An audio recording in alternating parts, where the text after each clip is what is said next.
rekan-rekan semua, Pak Lurah, Lurah tanpa tanah bengkok ya. Dan juga awardee LPDP yang diterima di ITB, tentunya Anda mendapatkan yang terbaik ya di ITB. Assalamualaikum warahmatullahi wabarakatuh. Shalom, Om Swastiastu, Namo Buddhaya, salam kebajikan. Saya sebelum lupa nih, mumpung ketemu Mas Supriyadi, pesan dikit aja. Ada beberapa kasus kawan-kawan yang sudah diterima, kemudian harus mendaftar ulang dan kemudian berkuliah, tapi masih proses rekrutmen di LPDP. Itu terkorbankan baik yang diterima maupun enggak ya. Yang diterima tentunya tidak akan diberi beasiswa oleh LPDP karena LPDP hanya untuk yang baru ya, bukan yang ongoing.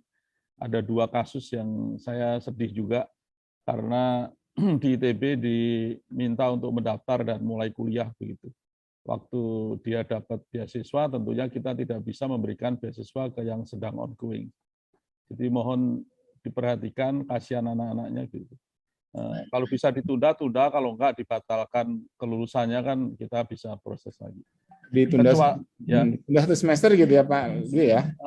Ya sedang proses rekrutmen, harus mendaftar di ITB dan anaknya minta penundaan, kayaknya saya nggak tahu dibolehkan apa tidak, tapi memang nggak apa-apa gitu. Nanti takutnya informasinya miss ya, itu aja. Tapi kalau anaknya mampu bayar sendiri ya syukur alhamdulillah, sehingga dana LPDP bisa dipakai untuk Mas Fandi atau Mas Wahyu gitu ya, yang lain-lain. Toh kita nggak akan simpan dananya begitu kan, harus kita spend juga. Itu aja sih kecil, tapi saya punya empati sama 2 orang yang lapor ke saya. Begitu. Oh, iya, tapi ini info aja. Sebenarnya bisa ditunda atau bisa dibatalkan aja sehingga mereka kembali lagi. Nanti daftar. Masuk sekarang, Pak, yang semester ini? Ada yang semester ini, ada ya. Berarti tapi ada yang harus bayar sendiri juga. Saya tahu karena beberapa lapor saya, tapi ini hal kecil aja supaya teman-teman di ITB tahu aturannya, takutnya ini nggak tahu, sayang sekali 1-2. Mungkin teman-teman ada yang tahu, saya nggak tahu ya di sini. Itu pertama, mumpung ketemu Pak Supriyadi, saya nggak tahu di tengah kesibukannya mungkin setelah ini harus rapat atau apa, ini hari Jumat banyak sekali rapat. Saya selalu bangga dengan teman-teman untuk diundang, apalagi di ITB kan saya tidak pernah, dimanapun sebenarnya tidak pernah menolak kecuali ada konflik jadwal ya. Tapi kalau di ITB diutamakan. Selamat datang ke ITB. Ini Anda juga bersyukur ya. Saya dengar ITB sudah mulai offline, minimal ada offline-nya atau 50-50 ya. Jadi memang pembelajaran itu perlu juga tidak hanya tatap layar tapi tatap muka. Bahasa tubuhnya Pak Supriyadi itu perlu dipahami. Dilihat ya Pak, Pak Dwi juga ini. Ya enggak, maksud saya kalau ketemu muka kan kita tahu ya bagaimana sikap, pakai celana apa enggak, pasti pakai celana gitu kan. Kalau sekarang kan enggak tahu kan, ada guyonan tuh di grup ya. Karena biasa seperti ini waktu offline gitu ternyata celananya celana pendek gitu karena udah terbiasa kita santai gitu. Yang ingin saya sampaikan rekan-rekan, ITB kalau saya bilang di sini ya the best ya, karena maka itu saya masuk ke ITB. Nah, saya ingin menantang teman-teman gitu. Anda udah masuk sekolah yang terbaik, dan Anda pasti terbaik karena dipilih dari yang terakhir itu 15.000, kita hanya dapat 4.000 gitu ya kira-kira. 15.000 pun itu udah terseleksi karena yang tidak administrasinya tidak masuk kan dia daftar aja nggak berani ya. Jadi Anda the best of the best. Seperti yang saya rasakan dulu waktu menginjak Taman Sari pertama kali, kemudian Kampus Ganesha, bangganya bukan main. Kayak udah kita top of the top gitu kan. Nah, berjalan seiringnya waktu, maka kebanggaan itu tetap nempel, tapi tantangannya adalah kita tidak boleh bangga aja tanpa karya gitu. Apa artinya Anda bangga dengan dulu KTM ya, kartu tanda mahasiswa, yang kemana-mana kita banggakan, ketemu polisi, kalau ditangkap kita pakai KTM, saya mahasiswa ITB, ketemu kalau saya dulu cewek cantik ya kita pakai andalannya KTM ya, kartu tanda mahasiswa begitu. Jadi memang sakti ya. Tapi kalau Anda nanti S2 apalagi S3 dengan gelar doktor maupun master dari ITB, rasanya kebanggaan itu harus dijawab dengan karya. Nah, karya ini yang menurut saya esensi dari kehidupan kita, karya yang bermakna begitu ya, yang memberi arti, memberi manfaat bagi seluruh sekalian alam dan juga bagi sesama kita. Nah, kalau Anda mencari masalah, maka sebenarnya dimanapun ya, saya juga pernah 9 tahun di Amerika, Amerika juga selalu muncul masalah walaupun negara maju. Apalagi negara yang belum maju seperti Indonesia, yang sedang berkembang, sedang memacu kemajuannya. Saya pikir Anda tidak perlu mencari-cari masalah, masalah di depan mata sudah banyak. ITB, teknologi, tentunya kalau industrinya ambruk, industrinya nggak maju, itu salah satu beban moralnya ada di ITB. Apalagi saya dulu teknik industri, tadi kawan kita juga dari FTI ya, kalau bicara industri, kemudian industri apa yang bisa kita banggakan di Indonesia, kita masih mikir berdetik-detik, bermenit-menit, rasanya ada yang salah dengan industrialisasi di Indonesia. Saya tidak bicara bahwa sekarang jelek, tapi rasanya kita harus terus meningkat. Jadi kalau kita bicara teknologi, maka industri harus maju. Maka itu kalau Anda lihat, LPDP juga ingin mendorong ke arah sana. Yang kita sebut STEM atau Science, Teknologi, Engineering, dan Math gitu ya, itu tentunya kita dorong. Tapi lulusan ITB Anda cek ya, anak S1 berapa persen yang bekerja di ranah teknologi, ranah industri, mungkin minoritas ya. Jadi memang harus nyambung dengan industri. Jadi saya ingin mendukung industri-industri baru yang diciptakan dengan menciptakan entrepreneur dan juga kawasan-kawasan industri yang dibangun oleh pemerintah ini agar kita dukung. Ya, salah satunya industri litium, kemudian ada mungkin ke depan industri pangan, industri petrochemical gitu ya. Apa yang Indonesia akan top di sektor industri, LPDP di dalam setahun 2 tahun ini dan tahun-tahun ke depan saya akan support. Anda akan lihat banyak sekali sekarang kita mensupport contohnya kerjasama dengan Belanda untuk mendidik industri perikanan ya atau marine. Kita bekerja sama dengan Cina untuk industri baterai tadi. Kita sedang menjajaki dengan Jerman untuk industri apa lagi, dengan Jepang untuk industri apa lagi. Jadi bangsa ini akan makmur kawan-kawan kalau industri bangsa ini juga hidup. Industri bangsa ini ada 2 jenis. Yang pertama adalah existing, mari kita kembangkan, kita perbaiki. Yang kedua adalah industri baru yang diciptakan oleh entrepreneur-entrepreneur baru yang kita sebut technopreneur. Jadi kebetulan saya dari SBM, dulu teknik industri, bidang saya entrepreneurship.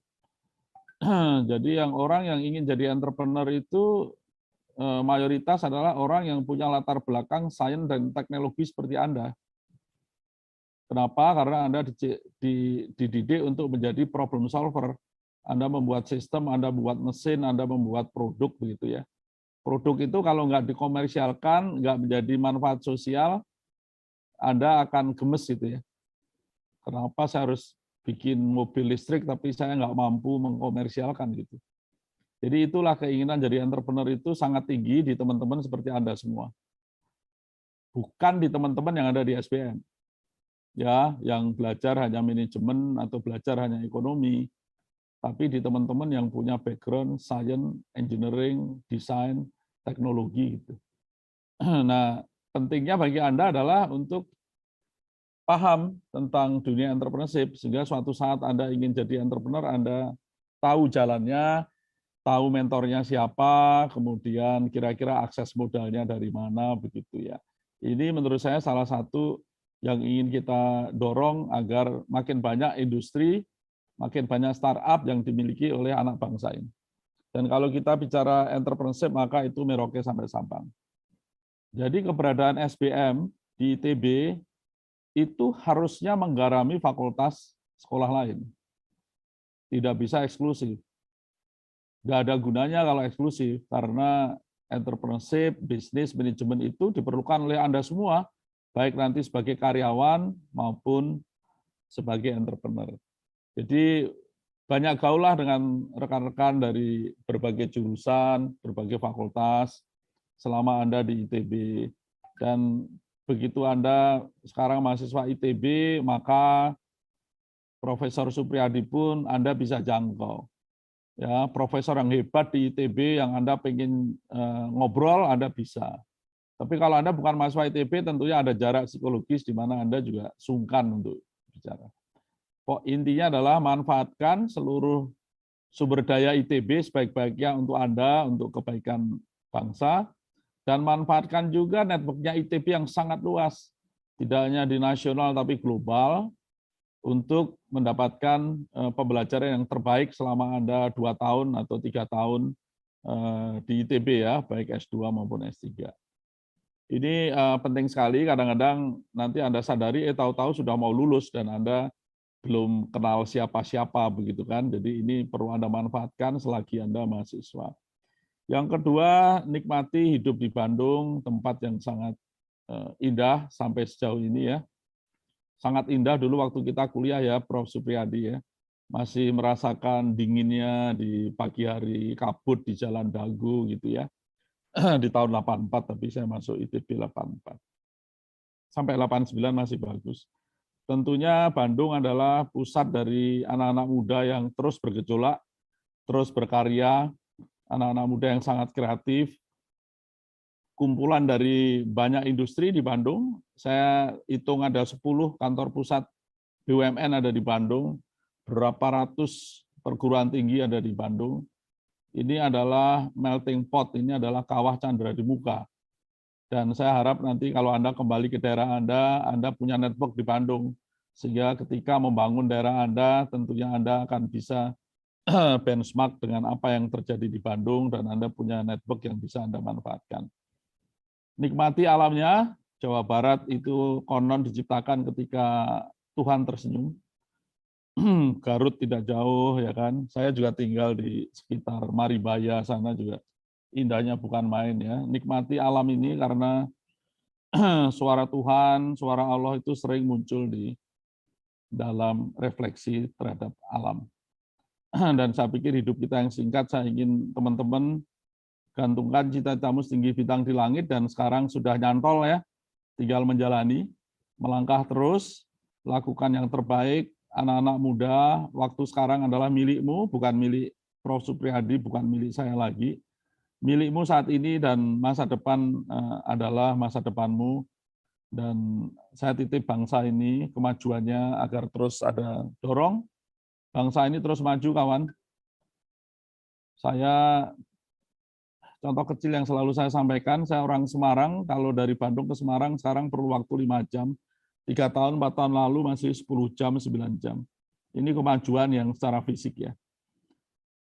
Kemajuan yang non fisik tentunya LPDP ini contoh, waktu saya gabung 2020 di bulan Mei begitu, dana abadinya masih 51 triliun, sekarang dana yang kita kelola sudah 104 triliun ya dalam waktu kurang dari 2 tahun.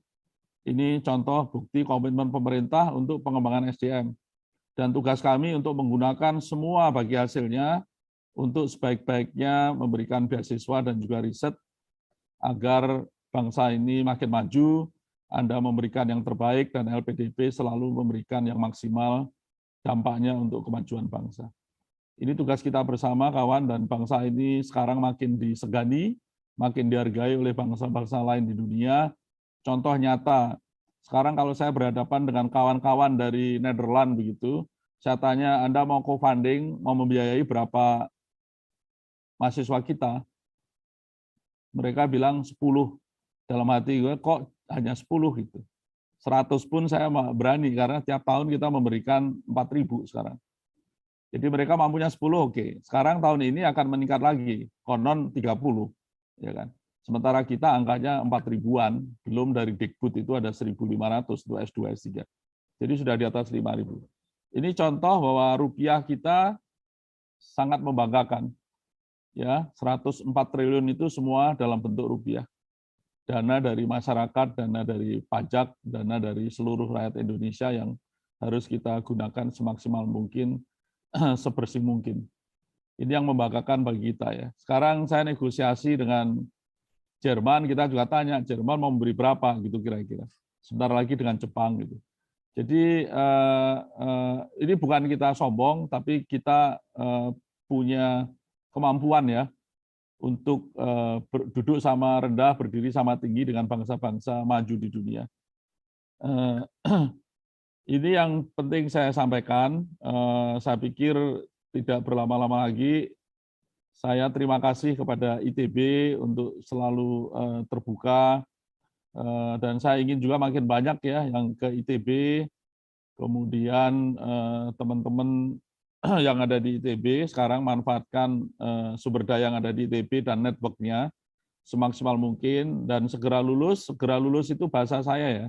Saya tidak akan ingin kamu buru-buru, enggak. Saya enggak ingin Anda buru-buru. Nikmati perjalanan Anda, maksimalkan setiap detik, setiap menit yang Anda alami di ITB untuk kebaikanmu, dan tentunya ujungnya adalah kebaikan Indonesia. Jadi selalu misi bangsa ini harus Anda konekkan dengan misi pribadi Anda, dan insya Allah hidup Anda akan makin indah, makin berarti dalam hidup kita yang singkat ini. Demikian, terima kasih. Assalamualaikum warahmatullahi wabarakatuh. Waalaikumsalam warahmatullahi wabarakatuh. Terima kasih Bapak Dwi Larso. Kami mohon untuk sekalian memberikan kesempatan kepada Bapak Dwi Larso untuk membuka acara welcoming award ini, Pak. Oh, saya harus membuka ya? Iya. Baik, terima kasih. Dengan mengucap Bismillahirrahmanirrahim, saya nyatakan acara welcoming awardee LPDP ITB Angkatan Genap ya, Januari 2022 dengan resmi dibuka. Nikmati segala acaranya dan berinteraksilah sebanyak mungkin, karena hanya dengan interaksi Anda akan makin banyak pengalaman yang bisa Anda timba dari persahabatan Anda, dari lingkungan Anda, dan tentunya ITB sebaik mungkin. Terima kasih.